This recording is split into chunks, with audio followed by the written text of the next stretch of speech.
Hello and welcome to this edition of Bayou Time. I'm your host, Keith Whiteside, licensed clinical social worker with Trouble and Home Care. Very glad you're joining us. However, you may be joining us, we appreciate it very, very much. And it's always great to get one of our state reps back here.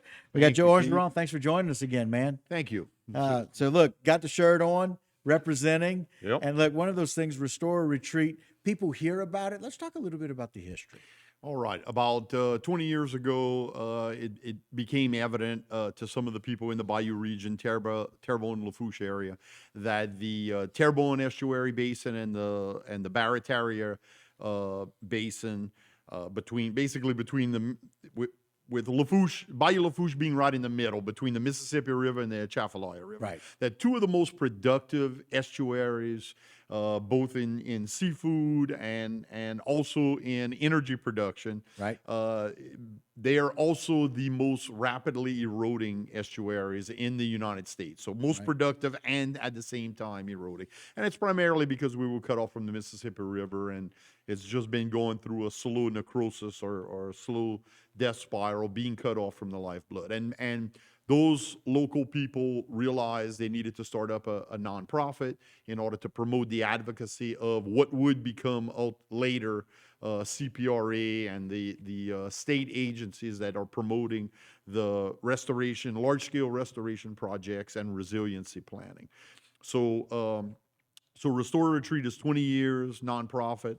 Of course, in my previous life, I worked for M&M Mars in New Jersey. Whenever I moved back down into the boat business, I became a board member of Restore Retreat.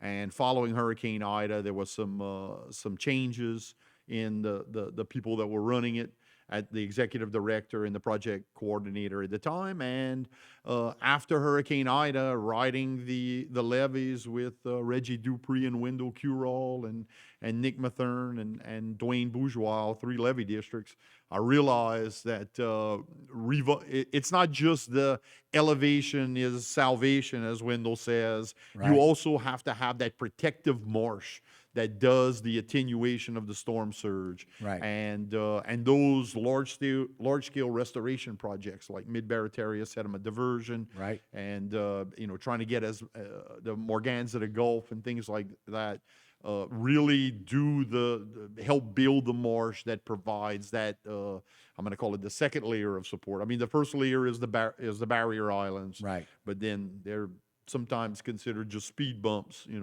that hurricanes realize, am I no longer over open water?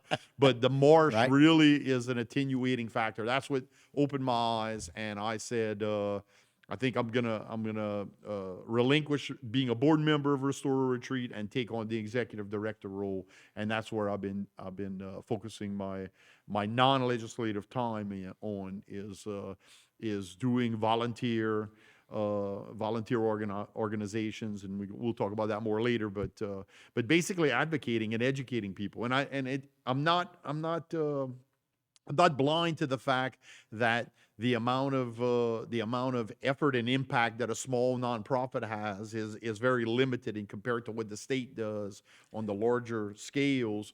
But still, it's engaging our local people engaging local people to get them to understand how these projects work and how important they are for the long-term preservation of our coast, our community, and our unique culture. Well, it also echoes the importance of seeing people kind of put their money where their mouth is and saying, if I'm going to fight for and argue for what's important legislatively, I'm also going to spend my time and energy in those organizations, in those places where we know we need more help. That's right. Getting our hands dirty individually. My friend Paul Sanguinetti would be very proud of me for saying just that. Exactly. You got to get and literally that's what this is. Well, let me tell you, having a camping Grand Isle, they got tore up by Hurricane Ida and making many trips back and forth. Coming up on 2 years approaching and heading to Grand Isle, I would slow down at the 25-mile-an-hour zone by the cemetery in Chanière, and they had all this trash in the canal from the storm that was still there a year and 8 months after.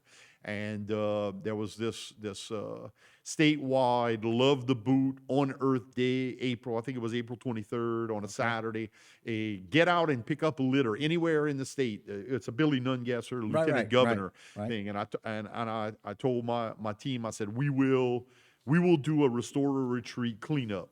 Mm. And I'll let David Cormedale, the mayor of Grand Right. Isle, know. Right. And he said, "Oh man, that sounds great. Go ahead and anything I could get you, I'll help you out." So we show up at 9 o'clock, and volunteer number one was David David Cormedale, Cormedale, right. and a large the type of truck that picks up all the debris after the Right. storm.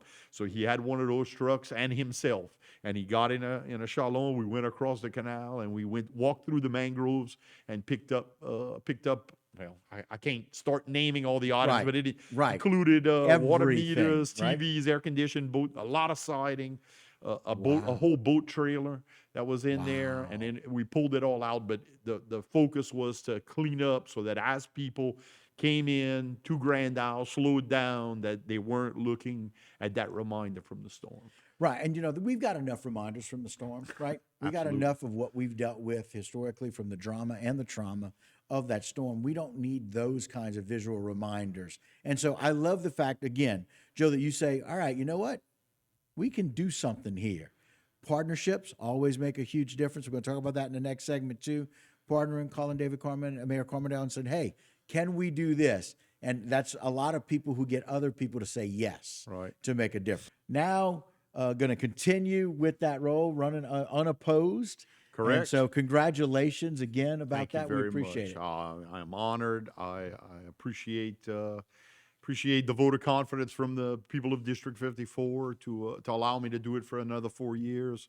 The first 3 went by way too quick, and Right. I'm good. I'm happy to get back in, and I know that it'll be new leadership change at the governor level, Right. also in the Senate and the House, and hopefully we'll be able to progress the issues that the Bayou region needs. We'll be able to move forward on them in this upcoming legislative session. We appreciate that. Part of that is what you guys are doing and Restore Retreat, and we've got Hurricane Ida anniversary cleanup, huh? Correct. Let's talk about that a little bit. All right. Well, I'm like I said, I've been going to Grand Isle for a long time, and came across a little unknown park because there's no swing sets or beach available. It's called 90 West Park. It's behind the church. It's right between the church and the Wildlife and Fisheries building You can complex. see. You could see in the That's back right. corner. And all it really is just that circular group of pavement. Right. And they have the placards are covered by the brush that we're going to be cleaning up. You could see it in the foreground there. Right. But on the far side of that circle, amongst all those white pavers, there's a solid black line that runs through that circle of pavers, and that is 90 degrees west longitude. The exact 90-degree meridian runs through Grand Isle, and they put a park in place. And there's a hobby called geocaching, where people use their GPS to go look for small packages and sign a log. And there may, or you're not supposed to say, but there may or may not one be there. But I can tell you that if there were one there, a lot of people basically put an online message that says, been to Grand Isle many times, had no idea this is here. Great Right. park. The problem is it has not been touched since Hurricane Ida, so it's Right. really overgrown. And just like the cleanup along the roadside, where I thought I would be enacting the actual cleanup, I just basically became the catalyst for the mayor bringing in support, Right. big support. But Restore Retreat, along with Off the Hook, and I now can add Entergy. They're Okay. going to be a sponsor as well. Right. And we're gonna have volunteers. So if you go to the Restore Retreat website, restoreorretreat.org, Right. there's the page. There's all the There's a information for you. volunteer sign up form for Sunday, August 27th, pretty much from 9 a.m. to 3 p.m. And it'll be a lot of we'll have gloves and some tools, but if you want to bring your own gardening tools, it's mainly walking up to a very overgrown area, pulling weeds, lob clearing the shears, brush. clearing out, spraying Right. Roundup, weed eating, and stuff like that. Is what we're doing. Shoveling. There's that landscaping, crushed limestone, real small. That's how and Hurricane Ida with the storm surge kind of washed out some areas. Some of the money that we're getting, we're going to buy some replacement limestone and Limestone for it. try to do it. But a cleanup is what we're shooting for, to make it more presentable. And again, last segment we talked about you going down and being able to clean out some of those waterways that had lots of different debris, large debris items that were in there, partnering with the mayor to be able to do this. And again, you can kind of go to that website, but it's August 27th, 2023. Kind of want to let people know it's a Sunday. And so you can go and help clean up. It's Hurricane Ida anniversary cleanup. It's right there at that park, and they're going to make a difference. And just kind of bring your gloves, get your hands, or you get your gloves dirty, right? Right. We don't have to always get our hands dirty. We can just get our gloves dirty and be able to do that and make a difference. Let's talk about some of the other things that maybe are going on in your world. Lots of grants. Right. In Restore Retreat, we're applying for grants. One of the ones that we're applying for is a federal grant called Protect, and it, of course, like all things in Washington, acronym Protect stands for, and I might butcher it, but it's something to the effect of promoting resilient opportunities of transportation in the light of climate change or something Okay. to that effect. And what it is the federal government saying, if you got a spot that has a roadway and climate change may be making it vulnerable, and you need federal dollars. These are federal dollars dedicated to it. So with the elevated highway LA1 now under construction from Golden Meta to Leeville, and already constructed from Leeville to Fouchon, giving us that 22-foot, what we call a storm resilient pathway down to Fouchon. Concern is now turning from Fouchon to Grand Isle. Right. That one strip of road that's down there. And of course, Entergy went in, and they're the ones who were responsible for putting across a portion of the roadway that rock hardening and armoring. Right. They put rock, and then they did a step better than DOTD had done, which was covering it in a cement slurry. Right. So the Protect grant that we're applying for is part of a suite of grants, or a suite of projects. There's some terracing projects, but it's mainly to make that portion of highway from whenever you get off the elevated highway, you turn left to Grand Isle. We want the whole roadway to be armored in the way that one stretch where Entergy worked it over. We want the whole thing, both sides of the highway there.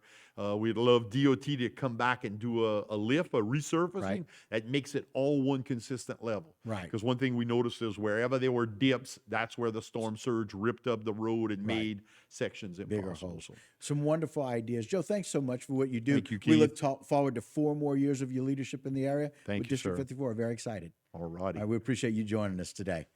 All right, guys, and that will do it for this particular segment of Bayou Time. Don't go anywhere. Got a whole lot more local programming right here on HTV.